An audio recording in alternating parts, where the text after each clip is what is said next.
मंगल में भगवान बीरो, मंगल में गौतमो गणी, मंगल में कुंद कुंदार्दो, जैन धर्मोस्तु मंगलम। सर्वमंगल मांगल्यम सर्वकल्याणकारकं, प्रदानं सर्वधर्माणां, जैनं जयतु शासनं, जैनं जयतु शासनं, जैनं जयतु शासनं।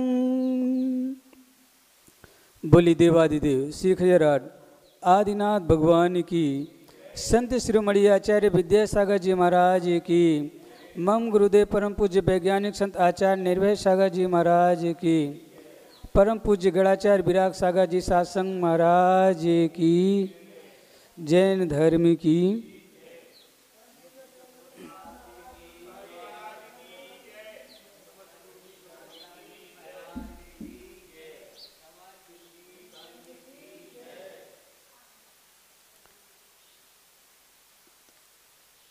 मेरे प्यारे बंधुओं, बीता हुआ समय कभी लौट कर नहीं आता।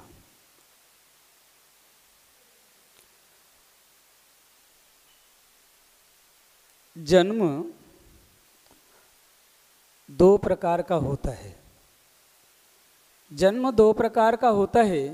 एक जन्म होता है माँ के द्वारा, एक जो जन्म होता है माँ के द्वारा होता है, और दूसरा जन्म होता है गुरु के द्वारा।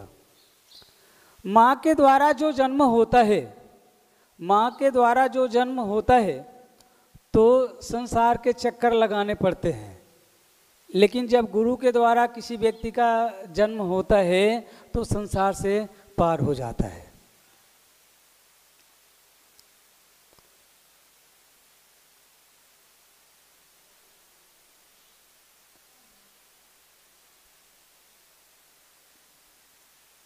हमें जब हम लोग जन्म उत्सव मनाते हैं, सांसारिक जीव जन्म उत्सव मनाते हैं, बड़े खुशी से, बड़े हर्षोल्लास से जन्म उत्सव मनाते हैं। लेकिन बड़े दुख की बात यह है कि वो जन्म उत्सव जब मनाते हैं तो अज्ञानी कहे जाते हैं। क्यों अज्ञानी कहे जाते हैं? उनको पता नहीं है कि जन्म उत्सव जब मना रहे हैं तो जितना उनको आयु मिली है, जितना उनको आयु मिली है उसमें से एक एक दिन कम होते जा रहा है, फिर भी वो व्यक्ति अज्ञानतावश अपना जन्म उत्सव मना रहा है। जन्म उत्सव मनाना सार्थक कब होता है व्यक्ति का? जब वो अपना उत्सव मनाए। कब? जाके भगवान के मंदिर में जाए, अभिषेक करे, पूजन करे, पाठ करे। भगवान जो भी हमारा समय मिला है उसका हम सही उपयोग कर रहे हैं। लेकिन जब कोई साधु अपना जन्म उत्सव मनाता है तो क्यों मनाता है? क्योंकि आपका तो कल का पता नहीं है। साधु इस वेश को धारण क्यों करता है, मुनि पद को धारण क्यों करता है? तो मेरे प्यारे बंधुओं, इसलिए करता है कि हमारी समाधि मरण हो। इसलिए साधु इस वेश को धारण करता है, दिखावा के लिए नहीं करता। किस लिए करता है? समाधि मरण के लिए। और कहा गया है, हमारे आचार्य, हमारे भगवंत ने कहा है कि जिस व्यक्ति का समाधि मरण हो जाता है, अच्छे से हो जाता है, उसकी ज्यादा से ज्यादा 7 या 8 भाव में वो भी मोक्ष पद को प्राप्त कर लेता है। इसलिए इस वेश को धारण किया जाता है। आपका तो कल का पता नहीं है, आपका तो कल का पता नहीं है, लेकिन हमारा तो कल का पता है। क्योंकि जब भी होगा तो आपसे हमारा अच्छा ही होगा। कहते हैं कि मात्र साधु को नमन करने से, मात्र साधु को नमन करने से उच्च गोत्र की प्राप्ति होती है। तो जब साक्षात उनका दर्शन करते हैं, उनका पूजन करते हैं, उनके स्वाध्याय को सुनते हैं, उनका प्रवचन सुनते हैं, सोचो कि हमारा एक कितना पुण्य का योग है। कहते हैं हमारे आचार्य कि अगर संजोगवश अगर ये जीव अगर मान लो नरक में भी चला गया तो जो आपने यहाँ सुना, स्वाध्याय सुना, प्रवचन सुना, तो वहाँ भी आपको काम में आएगा। और आप अपना उत्सव मना रहे हैं तो एक एक दिन व्यर्थ निकालते चले जा रहे हैं। कहते हैं उच्च गोत्र और नीच गोत्र क्या कहलाता है। तो हमारे आचार्य उमा स्वामी महाराज जी ने तत्वार्थ सूत्र के 6वें अध्याय में कहा है कि उच्च गोत्र की प्राप्ति किसको होती है और नीच गोत्र की प्राप्ति किसे होती है। तो मेरे प्यारे बंधुओं ध्यान से सुनना, नीच गोत्र की प्राप्ति किसे होती है? जो व्यक्ति स्व की प्रशंसा और पर की निंदा करता है। जो व्यक्ति स्व की प्रशंसा और पर की निंदा करता है उसको नीच गोत्र की प्राप्ति होती है। और उच्च गोत्र की प्राप्ति किसे होती है मेरे प्यारे बंधुओं? जो स्व की निंदा करे। किसकी? स्व की निंदा करे कि हाय हमने आज अपने जीवन में बहुत उल्टा सीधा काम कर दिया जो हमें नहीं करना चाहिए, यानी अपनी जितनी बुराई कर सके अपनी बुराई करें। हमें किसकी देखना है? अगर हम साधु बने हैं तो हमें किसकी देखना है? स्व की देखना, हमें पर की नहीं देखना है। हम साधु बने किसके लिए बने हैं? हम आपके लिए बने हैं क्या? हम अपने लिए साधु बने हैं तो पहले हम किसका देखें? पहले हम स्व का देखें।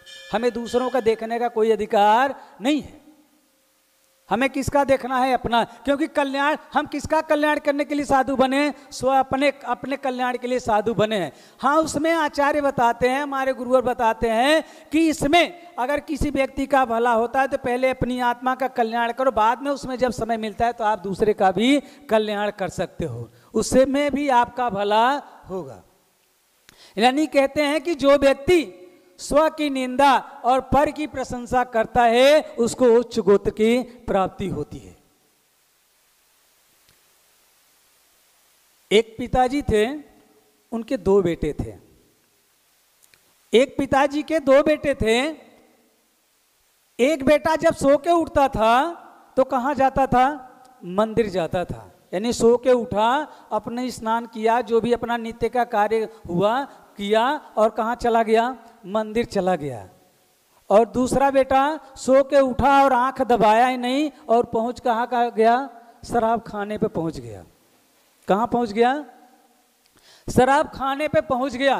तो कहते हैं कि जिस व्यक्ति का रुख मंदिर की तरफ हो, जिस व्यक्ति का रुख मंदिर की तरफ हो उसका ही जन्म सफल होता है, वही मोक्ष पद का अधिकारी है, वही मोक्ष मार्गी है।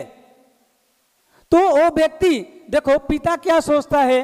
पिता कहता है कि बताओ दोनों बेटे तो हमारे हैं, दोनों को हमने एक जैसा संस्कार दिया है, लेकिन दोनों में अंतर क्या है कि एक मोक्ष मार्गी है और दूसरा नरकवासी है।